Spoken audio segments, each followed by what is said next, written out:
आज माझ्या मुलाचं अनिकेतचं दुसरं लग्न होतं. त्याच्या पहिल्या लग्नाचं काय झालं ते मी विसरू पाहत होते, कारण ती एक अतिशय विचित्र घटना होती. पण आज त्याचं दुसरं लग्न होतं आणि मला खात्री होती की ही मुलगी माझ्या मुलाची नक्कीच काळजी घेईल. माझा मुलगा खूप कष्टाळू, चांगल्या स्वभावाचा आणि दिसायला अतिशय देखणा होता. तो आमच्या घराण्याचा एकुलता एक वारस होता. सगळेच त्याच्यावर खूप प्रेम करायचे, त्यामुळे त्याचं दुसरं लग्न इतक्या लवकर होतंय ही गोष्ट कुणालाही खटकत नव्हती. पण माझा काळीज मात्र जोरात धडधडत होतं. जशी जशी रात्र जवळ येत होती तशी माझ्या हृदयाची धडधड वाढत होती आणि मी चिंतेत पडले होते. माझ्या मुलीला, सायलीला सुद्धा या गोष्टीची कल्पना होती आणि तीही माझ्यासारखीच चिंतेत होती. ती म्हणाली, आई, जर आजसुद्धा तसंच घडलं तर मग काय होईल? मी तिला दटावलं, अगं शुभ शुभ बोल, मी आधीच काळजीत आहे. आता सगळे पाहुणेसुद्धा आले होते. मागच्या वेळी देशातल्या परिस्थितीमुळे आम्ही जास्त लोकांना आमंत्रित करू शकलो नव्हतो.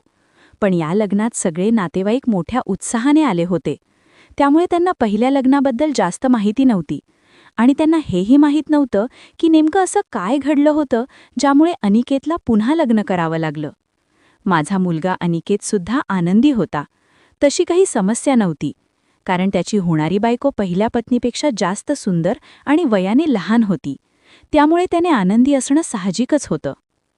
थंडीचे दिवस होते. बहुतेक पाहुणे घरातच थांबले होते. समारंभ बाहेर अंगणात चालू होता. नाचगाणी रंगली होती. लोक आपापसात हास्यविनोद करत होते. मी माझ्या जावेला, मोठ्या जाऊबाईंना म्हटलं, वहिनी, नवरी मुलगी दुसऱ्या शहरातून, कोल्हापूरवरून आली आहे. खूप थकली असेल बिचारी. मला वाटतं तिला आत्ताच नवरदेवाच्या खोलीत पाठवू नये. माझ्या जाऊबाई म्हणाल्या, अगं, तुला झालंय तरी काय? त्यांचं आत्ताच लग्न झालंय आणि तू त्यांची रात्र खराब करू पाहतेस. मला मान्य आहे की लग्न समारंभात थकवा येतोच, पण नवीन रक्त आहे. गरम कॉफी प्यायली की एकदम फ्रेश होतील. आणि उद्या सकाळी रिसेप्शनसुद्धा आहेच की. मी पुन्हा म्हटलं, पण ती खूप थकली असेल बिचारी. जाऊबाई म्हणाल्या, आजकाल कोणी इतकं थकत नाही. मुलींना आपल्या लग्नाची खूप हौस असते. तिला आपल्या मुलाच्या खोलीत पाठव. आता रात्रीचे 12 वाजून गेले आहेत. सकाळी उठून तयारसुद्धा व्हायचं आहे. मला कळत नाहीये की तू इतका वेळ का लावत आहेस. सगळे विधी झाले आहेत. नाचून गाऊन सगळे दमले आहेत. बिचारी नवरीसुद्धा आता खोलीत जाऊ इच्छित असेल. माझ्या जाऊबाई तशाही शब्दाने सोलून काढण्यात पटाईत होत्या. त्या वयाने आणि मानाने मोठ्या होत्या, म्हणून सल्ला घ्यावा असं वाटलं होतं. पण त्यांनी मलाच सुनावल्यासारखं केलं. आणि मग त्यांनी स्वतःच जाहीर केलं की आता नवरी खोलीत जाईल. नवरीला खोलीत नेलं गेलं. बाकी सगळ्यांना खोलीतून बाहेर काढून मी थोडा वेळ नवरीजवळ बसले. मी तिला प्रेमाने म्हटलं, बाळा, तू तुझ्या घरात सर्वात मोठी आहेस. तू खूप समजूतदार आणि धैर्यवान मुलगी आहेस, म्हणूनच मी तुला पसंत करून आणलं आहे. हे बघ बाळा, जेव्हा लग्न होतं तेव्हा काही गोष्टी अशा असतात ज्या आपल्याला कदाचित आवडत नाहीत. पण माझ्या लेकी, तू थोडा धीर धर. तिला काही समजेना. ती म्हणाली, सासूबाई, मला कळत नाहीये तुम्ही नेमकं काय म्हणताय. मी म्हटलं, जर माझा मुलगा काही उलटसुलट बोलला तर त्याच्या बोलण्याकडे लक्ष देऊ नकोस. खोलीतली गोष्ट खोलीतच ठेव. सकाळी मला सांग, मी तुझी अडचण सोडवण्याचा प्रयत्न करेन. माझं हे बोलणं ऐकून ती थोडी घाबरली. तिला कळेना की मी नक्की कोणत्या विषयावर बोलत आहे. ती थोडी बावरल्यासारखी म्हणाली, ठीक आहे, मी पूर्ण प्रयत्न करेन. आता या घराची इज्जत ही माझीच इज्जत आहे. मी नवरीच्या हातावर थोपटलं आणि बाहेर आले. सगळे आपापल्या बिछाण्यावर झोपायला गेले होते. घरात एकदम शांतता पसरली होती, कारण सगळेच दमले होते. तसेही थंडीची रात्र शांतच असते. पण मला काही केल्या झोप येत नव्हती. खूप वेळाने मी झोपायला गेले, पण डोळ्याला डोळा लागत नव्हता. माझी नजर सारखी घड्याळाकडे जात होती. असं वाटत होतं की काश लवकर सकाळ व्हावी आणि माझ्या सगळ्या चिंता मिटून जाव्यात. पण जसे 2:30 वाजले, मला एक जोरदार किंचाळी ऐकू आली आणि त्या क्षणीच मला समजलं की आता काय होणार आहे. त्यानंतर वारंवार ओरडण्याचे आवाज येऊ लागले. तो एका मुलीचा किंचाळण्याचा आवाज होता आणि ती मुलगी कोण असू शकते हे मला पक्क ठाऊक होतं. हळूहळू सगळे पाहुणे जागे होऊ लागले. अचानक माझ्या मुलाच्या खोलीचा दरवाजा उघडला आणि माझी सून वेड्यासारखी बाहेर पळाली. तिच्या अंगावर धड ओढणीसुद्धा नव्हती याचं तिला भान राहिलं नाही. ती तशाच अव्यवस्थित कपड्यांबाहेर धावत आली होती. तिला घराबाहेर पळून जायचं होतं. काही बायांनी तिला पकडलं आणि विचारलं, बाळा, काय झालं? स्वतःला सावर. सगळे तिला सावरू लागले, पण ती बेशुद्ध झाली होती. जेव्हा कोणी बेशुद्ध होतं तेव्हा तोंडावर पाण्याचे हबके मारले जातात, पण माझ्या सुनेवर पाण्याचे हबके मारूनही ती शुद्धीवर येत नव्हती. तिचं पूर्ण शरीर थंड पडलं होतं. तिला ताबडतोब इस्पितळात नेण्यात आलं. मला तिला दवाखान्यात न्यायचं नव्हतं, कारण पुन्हा तोच तमाशा झाला असता, पण दुसरा काही मार्ग नव्हता. बिचारी मुलगी कोणत्याही प्रकारे शुद्धीवर येत नव्हती. तिचे आईवडिलांना सुद्धा बोलावून घेतलं. तेही एकमेकांच्या कानात कुजबुजू लागले. कोणास ठाऊक आपल्या मुलीला काय झालंय, तिच्यासोबत नक्की काय वागणूक झाली आहे. ते सगळे लोक माझ्याकडे संशयाने पाहत होते. प्रत्येकजण प्रश्नार्थक नजरेने पाहत होतं आणि मी बिचारी हतबल होऊन इस्पितळात फिरत होते. मी घरी येऊन माझ्या मुलाला विचारायचा प्रयत्न केला की त्याने आता काय केलंय, पण तो खोलीतच नव्हता. त्याचा फोनसुद्धा बंद होता. खोलीची अवस्था अगदी सामान्य होती. कोणतीही गोष्ट तुटलेली नव्हती किंवा त्याने बायकोवर हात उचलला असावा असं काहीही दिसत नव्हतं. लोकांच्या प्रश्नांपासून वाचण्यासाठी कदाचित माझा मुलगा अनिकेत कुठेतरी निघून गेला होता. सध्या मला सुनेची काळजी होती. मी अस्पताळात परत आले. 2-3 तासात डॉक्टरांनी माझ्या सुनेला डिस्चार्ज दिला. माझी सून आमच्या घरी यायला तयार नव्हती. ती खूप जास्त घाबरलेली होती. पण तिच्या आईने तिला समजावलं, तुझ्या सासरीच चल, नाहीतर लोकांना काय तोंड दाखवू, लोक तऱ्हेतऱ्हेच्या गोष्टी करतील. मी सुद्धा माझ्या सुनेला समजावलं, बाळा, सकाळी सूनमुख बघण्याचा विधी होऊ दे, मग तू तुझ्या माहेरी निघून जा, मी तुला अडवणार नाही. माझं हे बोलणं ऐकून माझी सून रागात आली आणि म्हणाली, चुलीत इल्या तुमच्या रीतीभाती, मी तुमच्या घरात एका क्षणासाठी सुद्धा थांबणार नाही. मी माझ्या घरी जाणार आणि मला माझ्या घरी जाण्यापासून ना कोणता समाज रोखू शकतो ना कायदा. मी एक शिकलेली मुलगी आहे आणि मला आपलं आयुष्य आपल्या पद्धतीने जगण्याचा हक्क आहे. मला तुमच्या मुलासोबत एक क्षणही राहायचं नाहीये. माझ्या सुनेने तिचा निर्णय सुनाळला होता. मी गप्पपणे डोळ्यात पाणी आणून तिला पाहत राहिले. हे आधीही घडलं होतं. जेव्हा अनिकेतचं पहिलं लग्न झालं होतं, माझ्या पहिल्या सुनेसोबतही असंच झालं होतं. ती माझी आवडती मुलगी होती, माझ्या मुलीची मैत्रीण होती. सायली तिला खूप आवडीने घरी घेऊन आली होती. त्या लोकांनी आम्हाला खूप सहकार्य केलं होतं. ती एका श्रीमंत बापाची मुलगी होती, खूप चांगली मुलगी होती. मला तिचं घराणंसुद्धा आवडायचं. काही दिवसातच मला जाणवलं होतं की ती अनिकेतला पसंत करू लागली आहे आणि कदाचित म्हणूनच रिश्ता आला होता. पण लग्नानंतर तिच्यासोबतही असंच झालं होतं. लग्नाच्या पहिल्या रात्री तीसुद्धा ओरडत खोलीतून बाहेर पळाली होती आणि त्यानंतर तिने माझ्या मुलाचं तोंड बघायला सुद्धा नकार दिला होता. सगळ्यांनी तिला खूप समजावलं की बाळा, आपल्या आयुष्याचा तर विचार कर. पण तिने सांगितलं, माझं आयुष्य उद्ध्वस्त झालं आहे. आणि आता या दुसऱ्या मुलीलाही समजावलं जात होतं.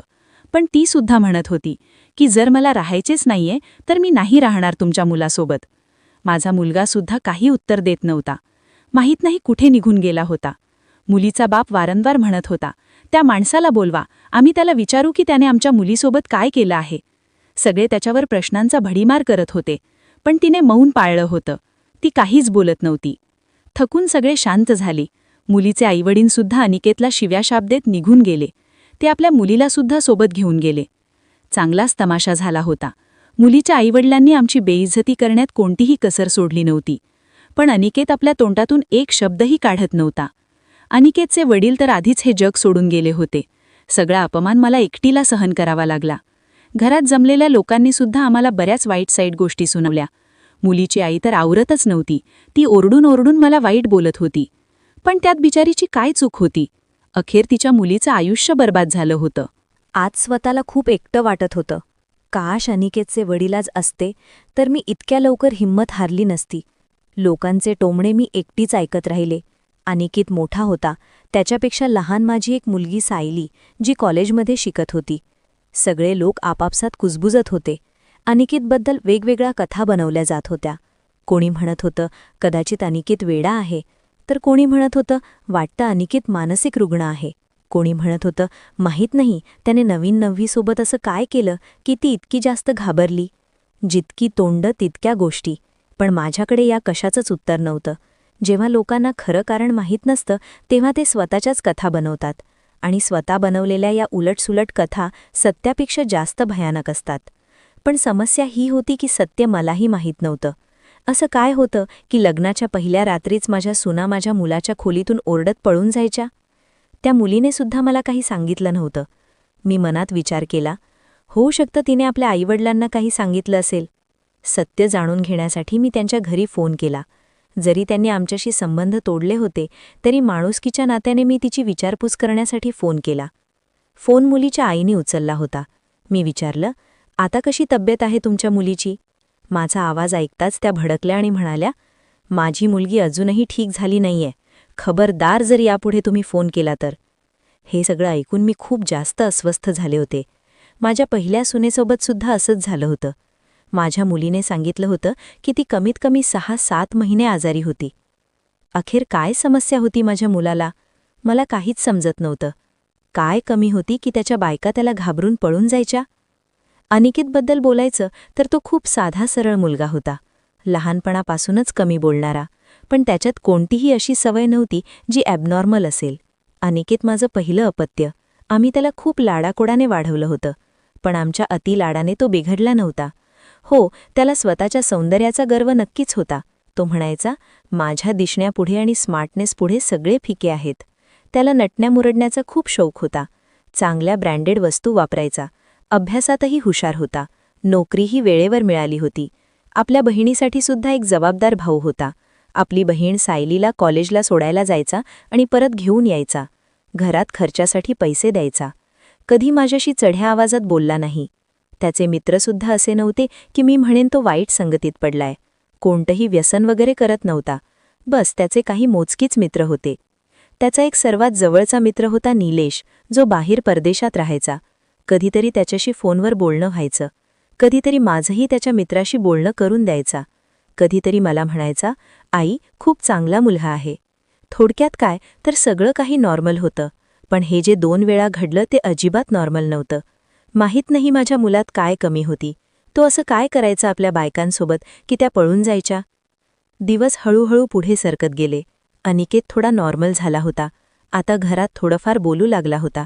यावेळी मी ठरवलं की अनिकेतचं 3रं लग्न लावून देईन आणि अशा मुलीशी लावून देईन जी मला सांगेल की अखेर सुहागरातीला खोलीत अनिकेत असं काय करतो की नवरी पळून जाते.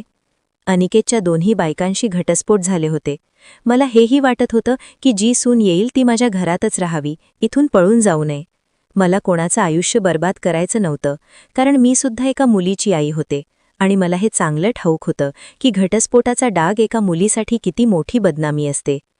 खूप विचार केल्यानंतर मी या निर्णयावर पोहोचले की अनिकेतचं लग्न एका अशा मुलीशी लावून देईन जिचं आधी लग्न झालं असेल, जी घटस्फोटित असेल किंवा विधवा असेल. आणि लवकरच मला अशी मुलगी मिळाली सुद्धा. मुलीला सुद्धा लग्नाची घाई होती, त्यामुळे त्यांनी जास्त चौकशी केली नाही. मुलगी वयाने लहान होती, पण खूप जास्त सुंदर नव्हती. ती बऱ्यापैकी होती. सडपातळ आणि सामान्य नाकाडोळ्याची मुलगी होती. मी मुलीकडच्यांना सांगितलं की माझ्या मुलाचं एक लग्न झालं आहे आणि माझ्या मुलाची पत्नी काही काळच राहिली आणि सोडून गेली. थोडंफार खोटं बोलावं लागलं, कारण सत्य सांगण्याच्या परिस्थितीत मी अजिबात नव्हते. मुलीकडचे लग्नासाठी तयार झाले. मी अनिकेतला मुलीचा फोटो दाखवला तर त्याने लग्नाला साफ नकार दिला. तो म्हणाला, मला नाही करायचं लग्न. इतकी सामान्य दिसणारी मुलगी आहे, मला हिच्याशी लग्न अजिबात करायचं नाही. अनिकेतचं बोलणं ऐकून मी ओरडत म्हटलं, गप्प बस. ज्या प्रकारच्या तुझ्या हालचाली आहेत त्यावरून तर तुझं कधीच लग्न नाही झालं पाहिजे. पण मी तुझी आई आहे ना, म्हणून विचार करते की कुठपर्यंत मी जिवंत राहणार आणि तुझं लक्ष ठेवणार. माझ्या जाण्यानंतर कोणीतरी असं हवं ज्याच्यासोबत तू आपलं आयुष्य घालवू शकशील. बोलता बोलता माझ्या डोळ्यात पाणी आलं.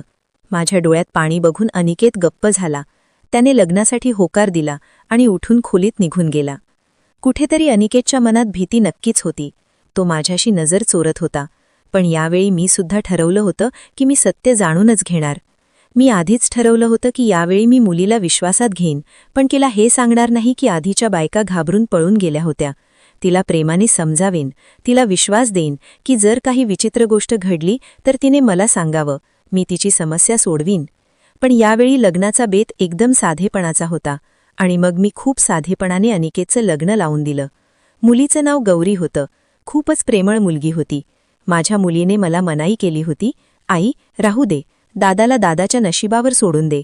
पण मी तिला समजावलं होतं की बाळा, होऊ शकतं तुझ्या भावासोबत काही मानसिक त्रास असेल, जो सोडवणं आपलं कर्तव्य आहे. लग्न पार पडलं. यावेळी मी जास्त पाहुण्यांना बोलवलं नव्हतं. घरात काही मोजकेच लोक होते, जे माझे नातेवाईक नव्हते तर काही ओळखीचे होते. मी गौरीला अनिकेतच्या खोलीत घेऊन गेले. तिला पलंगावर बसवत मी गौरीचा हात आपल्या हातात घेऊन हलकासा दाबत म्हटलं, गौरी बाळा, तुझ्याशी खूप महत्त्वाची गोष्ट करायची आहे. खूप लक्ष देऊन माझं बोलणं ऐका. गौरी आश्चर्याने माझ्याकडे बघू लागली की अशी कोणती महत्त्वाची गोष्ट आहे जी आत्ताच करायची आहे. मी गौरीला समजावत म्हटलं, बाळा, अनिकेत लग्नासाठी तयार नव्हता. खूप मुश्किलीने मी त्याला लग्नासाठी तयार केलं आहे. होऊ शकतं माझा मुलगा काही विचित्र वागेल, होऊ शकतं तुला घाबरवण्याचा प्रयत्न करेल, जेणेकरून तू त्याला सोडून पळून जाशील. पण बाळा, तुला घाबरायचं नाहीये. जे काही होईल तुला सगळं काही मला सांगायचं आहे. फक्त तुला त्याच्या धमकावण्याला किंवा त्याच्या बोलण्याला बळी पडायचं नाहीये. गौरीने माझं बोलणं ऐकून होकारार्थी मान हलवली. मी थोडी समाधानी झाले आणि गौरीला आराम करायला सांगून बाहेर आले. मी माझ्या खोलीत गेले नाही, उलट मी बाहेर हॉलमधील सोफ्यावरच आडवी झाले. सायलीला मी तिच्या खोलीत पाठवलं की तू जा, झोप, खूप रात्र झाली आहे. सायली खोलीत गेली होती, पण जाता जाता ती म्हणाली होती, आई, तुम्ही जे काही करत आहात ते चुकीचं करत आहात. तुम्हाला प्रत्येक समस्येचं उत्तर फक्त लग्नच वाटतं. तुम्हाला कोणाच्या मुलीचं आयुष्य असं उद्ध्वस्त करायला नको पाहिजे.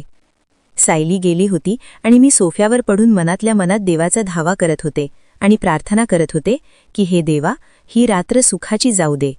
खूप शांतता होती. असं वाटत होतं जसं वादळ येण्यापूर्वीची शांतता असावी. घड्याळाची टिकटिकसुद्धा माझ्या डोक्यावर हातोड्यासारखी वाजत होती. मी देवाला आळवण्यात मग्न होते की तेव्हाच तेच घडलं ज्याची मला भीती होती. गौरी किंचाळत बाहेर आली होती आणि वेड्यासारखं घराबाहेर पळून जा पाहत होती. मी कसं तरी करून तिला गेटच्या आतच रोखलं. मी तिला कसं तरी समजावून थोडं शांत केलं. ती काही बोलण्याच्या स्थितीत नव्हती. जेव्हा ती थोडी शांत झाली तेव्हा ती भेदरलेल्या आवाजात म्हणाली, तुम्हाला तुमच्या मुलाची आधी मेडिकल टेस्ट करायला हवी होती. जर तुम्ही असं केलं असतं तर तुम्हाला आणि मला हा दिवस बघावा लागला नसता. गौरी तशी खूप समजूतदार होती. तिच्याकडे दुसरा पर्यायसुद्धा नव्हता. ती प्रत्येक परिस्थितीत हे लग्न टिकवण्याचा विचार करत होती. पण गौरीने सुद्धा हे नातं निभावलं नाही आणि ती अनिकेतला सोडून निघून गेली. दुसऱ्या दिवशी गौरीच्या घरून फोन आला की आपल्या मुलाला सांगून आमच्या मुलीला घटस्फोट मिळवून द्या, नाहीतर आम्ही हे काम कोर्टाकडून सुद्धा करून घेऊ शकतो. मी धक्क्याने फोन हातात धरून तिथेच सोफ्यावर बसले. म्हणजे आता अनिकेतला कोणी नाईलाजाने सुद्धा स्वीकारायला तयार नव्हतं. पहिली जी सून आली होती ती श्रीमंत घराण्यातली, सुंदर आणि सुशिक्षित होती. पण गौरी तर विधवा होती, गरीब घराण्यातली होती आणि खूप जास्त सुंदरसुद्धा नव्हती. गौरीला मी आधीच सगळं काही समजावलं सुद्धा होतं आणि तरीही ती इतकी जास्त घाबरली होती. अखेर अशी काय कमी होती माझ्या मुलात?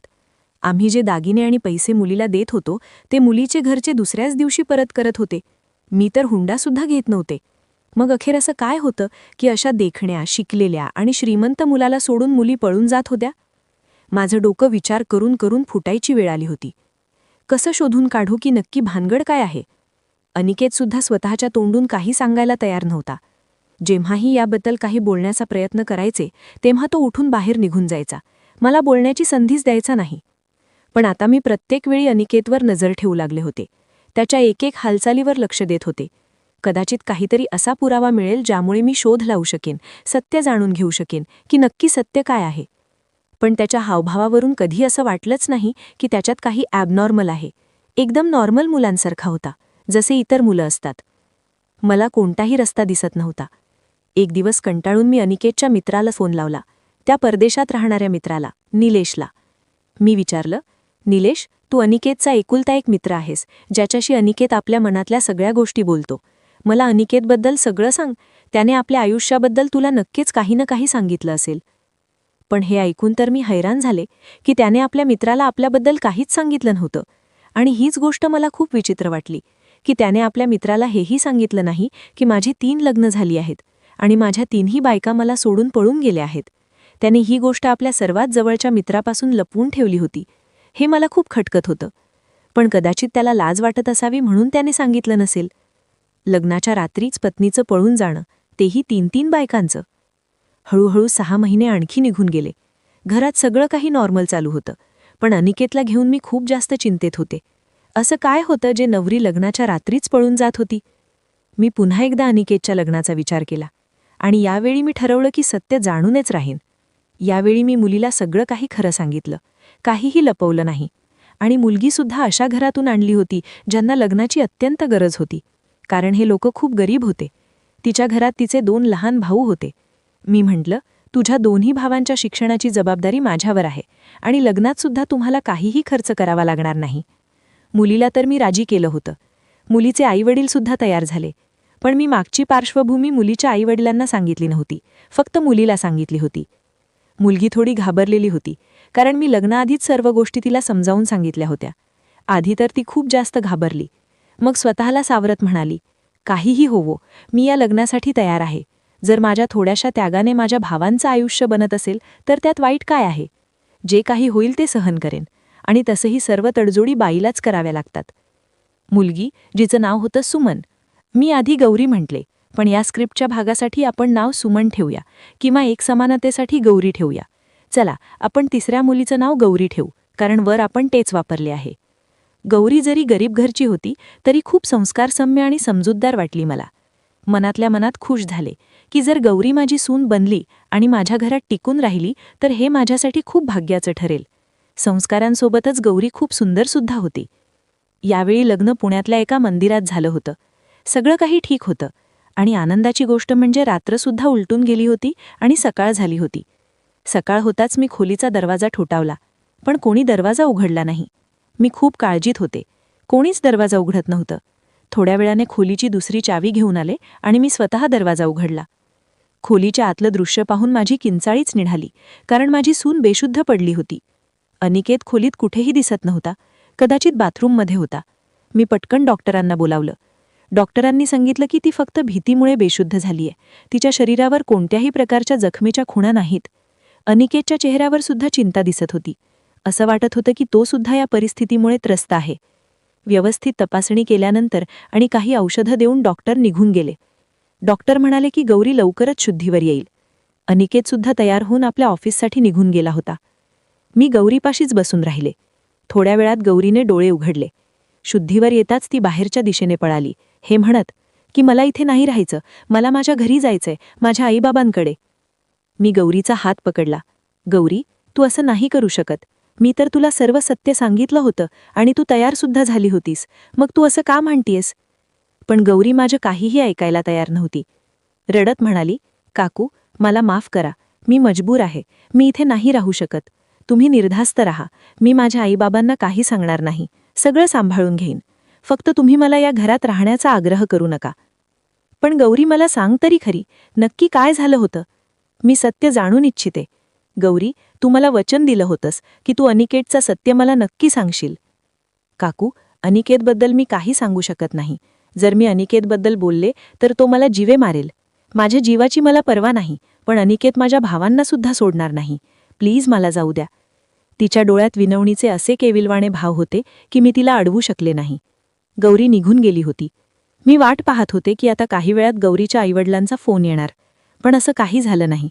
कदाचित गौरीने आपल्या आईवडिलांना काही सांगितलं नव्हतं.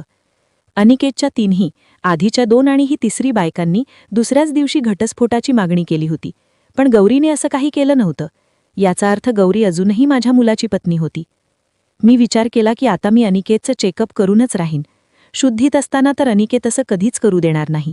म्हणून एक दिवस मी अनिकेतच्या जेवणात झोपेच्या गोळ्या मिसळल्या. अनिकेत गाढ झोपेत जाताच मी डॉक्टरांना फोन केला.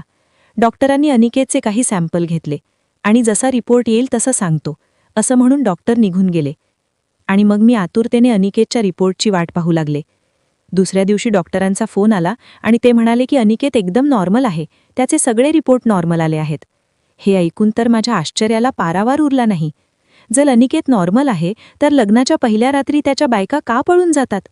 विचार करून करून माझं डोकं फुटायची वेळ आली होती. काही विचार करून मी गौरीच्या घरी गेले. गौरीच्या आईवडिलांनी माझा खूप मानसन्मान केला. कदाचित त्यांना सत्याचा पत्ता नव्हता. त्यांना वाटलं की मी माझ्या मुलीला सासरी नेण्यासाठी आली आहे. मला बघताच गौरी घाबरली होती. ती आमच्यासोबत जास्त वेळ बसली नाही आणि आतल्या खोलीत निघून गेली. मी सुद्धा गौरीच्या मागे मागे तिच्या खोलीत गेले. मला बघताच गौरी म्हणाली, काकू, मी तुम्हाला आधीही सांगितलं होतं की मी तुमच्या घरात नाही राहू शकत, मग तुम्ही मला न्यायला का आल्या आहात? मी गौरीला खूप प्रेमाने आपल्या जवळ बसवलं आणि तिच्यासमोर हात जोडत म्हणाली, गौरी, माझ्या आशेचा शेवटचा किरण आता तूच आहेस. तूच मला सांगू शकतेस की अखेर माझ्या मुलामध्ये काय दोष आहे.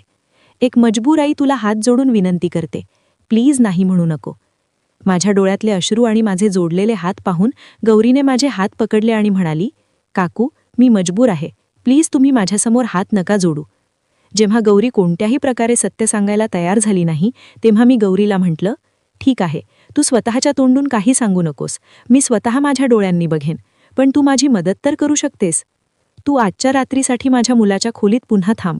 मी सर्व सत्य माझ्या डोळ्यांनी बघून घेईन. सुरुवातीला गौरी घाबरत होती, पण मी खूप समजावल्यावर की मी तुझ्यासोबत असेन, तुला काहीही होणार नाही, ती तयार झाली. मी गौरीला आपल्या घरी घेऊन आले. गौरीच्या आईवडिलांनी खूप आनंदाने आपल्या मुलीची पाठवणी केली होती. एकदा पुन्हा गौरीला नवरी बनवून मी अनिकेतच्या खोलीत बसवलं. अनिकेतला मी आधीच फोन केला होता की गौरी घरी आली आहे, तू पण ऑफिसवरून लवकर ये. आज मी घरी नसणार आहे. माझ्या मावशीची तब्येत खराब आहे, तिथे जात आहे आणि रात्रभर तिथेच थांबेन. माझं बोलणं ऐकून अनिकेतने फक्त मध्ये उत्तर दिलं होतं आणि फोन कट केला होता. मी अनिकेतच्या खोलीतच लपून बसले होते. आज सगळं काही मी माझ्या डोळ्यांनी बघून घेऊ इच्छित होते. थोड्या वेळात दरवाजा उघडला आणि खोलीत अनिकेत आला. त्याने एक नजर नटून थटून बसलेल्या गौरीवर टाकली आणि काहीही न बोलता बाथरूममध्ये घुसला. जसं काही तो पळून जाईल. मी सुद्धा श्वास रोखून येणाऱ्या परिस्थितीसाठी स्वतःला तयार करत होते की तेवढ्यात अचानक बाथरूममधून एखाद्या बाईच्या किंचाळण्याचा आवाज येईल लागला. गौरी बेडवरून खाली उतरून उभी राहिली होती. ती भीतीने थरथर कापत होती. मी सुद्धा अवाक होऊन उभी राहिले होते. आत तर अनिकेत गेला होता, मग हा बाईचा आवाज काय? तेवढ्यात अनिकेत बाहेर आला आणि अनिकेतला बघताच मी बेशुद्ध होता वाचले. त्याने आपला अवतार एकदम बदलला होता. त्याने बायकांसारखे कपडे घातले होते. अतिशय विचित्र किंवा असं म्हणा की खूप भयंकर असा मेकअप केला होता. डोळ्यात जसं रक्त उतरलं होतं. आवाजसुद्धा मुलीसारखाच काढत होता. तुला मनाई केली होती, माझ्या आयुष्यात पुन्हा येऊ नको. तू माझं ऐकलं नाहीस. आता तू आपल्या मृत्यूला स्वतः जबाबदार असशील. अतिशय भयानक हसत अनिकेत गौरीच्या दिशेने वाढला होता. गौरी किंचाळत माझ्याकडे आली. मी सुद्धा लपलेल्या ठिकाणाहून बाहेर आले आणि अनिकेतला रोखण्याचा प्रयत्न करायला लागले. अनिकेत, काय झालंय तुला? तू शुद्धीवर तर आहेस ना? अनिकेतने मला जोरात धक्का दिला. कोण अनिकेत? मंजुळा नाव आहे माझं. संधी साधून गौरी खोलीतून पळून गेली होती. यापूर्वी अनिकेत पुन्हा माझ्याकडे येईल. मी सुद्धा खोलीतून बाहेर पडले आणि खोलीला बाहेरून कडी लावली. अनिकेतचं भयानक हसणं मला बाहेरपर्यंत ऐकू येत होतं. मी घाबरलेल्या गौरीला आपल्या छातीशी लावलं होतं, जरी मी स्वतःसुद्धा खूप जास्त धक्क्यात आणि घाबरलेली होते. काकू, मला नाही मरायचं. अनिकेत मला जिवंत सोडणार नाही. त्याने मला सांगितलं होतं, जर मी कोणाला काही सांगितलं तर तो मला ठार मारेल, सोबत माझ्या भावांना सुद्धा. मला आणि माझ्या भावांना वाचवा काकू. काही नाही होणार गौरी, शांत हो. मी सगळं सांभाळून घेईन.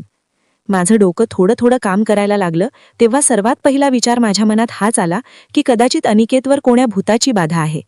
गौरीला मी आपल्या खोलीतच झोपवलं होतं. सकाळी उठताच सर्वात आधी मी आमच्या फॅमिली डॉक्टरला फोन केला. 8 वाजता डॉक्टर आमच्या घरी होते. मी त्यांना सर्व परिस्थिती सांगितली. सोबतच मी डॉक्टरांना हेही म्हटलं की मला वाटतं अनिकेतवर कोणत्या तरी भूताची सावली आहे.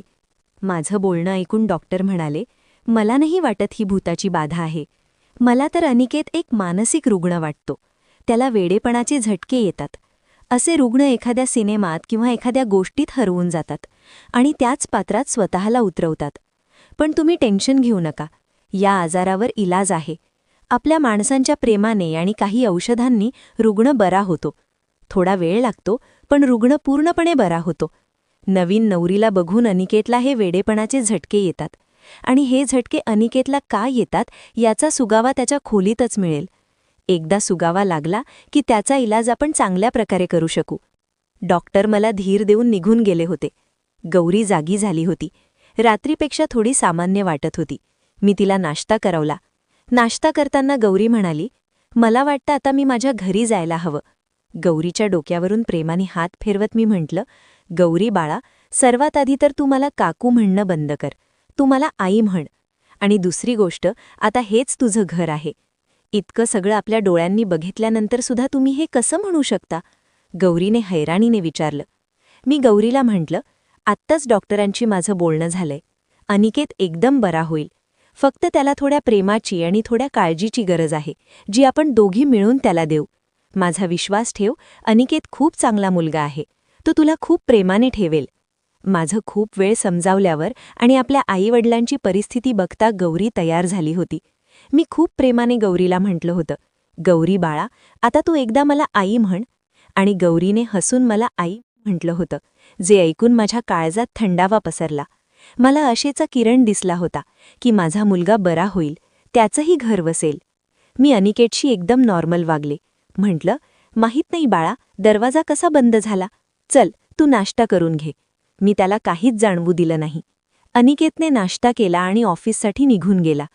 अनिकेत ऑफिसला निघताच सर्वात आधी मी अनिकेतच्या खोलीत गेले आणि झडती घेतली. मला जास्त मेहनत करावी लागली नाही. समोरच बेडवर मला काही पुस्तकं दिसली. गौरीसुद्धा माझ्यापाशी आली होती. ती सगळी पुस्तकं एकाच प्रकारची होती. त्या सगळ्या पुस्तकांमध्ये एकच कादंबरी होती, ज्यामध्ये मंजुळा नावाची एक मुलगी होती. लग्नाच्या रात्रीच तिच्या नवऱ्याने तिला खोलीतून धक्के मारून बाहेर काढलं होतं आणि दुसऱ्याच दिवशी दुसरी नवरी आणली होती. मंजुळा हळूहळू मानसिक रुग्ण बनली होती. नवरीला बघताच तिला झटके येऊ लागत होते. आता ती कोणत्याही लग्नात नवरीला बघितली की तिला मारण्यासाठी धावायची. मंजुळाच्या सासरच्यांनी तिला वेडी घोषित केलं होतं आणि तिला तिच्या माहेरी पाठवलं होतं. नवरीला बघून मंजुळाचा वेडेपणा कमी झाला नव्हता आणि त्या मंजुळाच्या पात्रातच अनिकेतने स्वतःला उतरवलं होतं.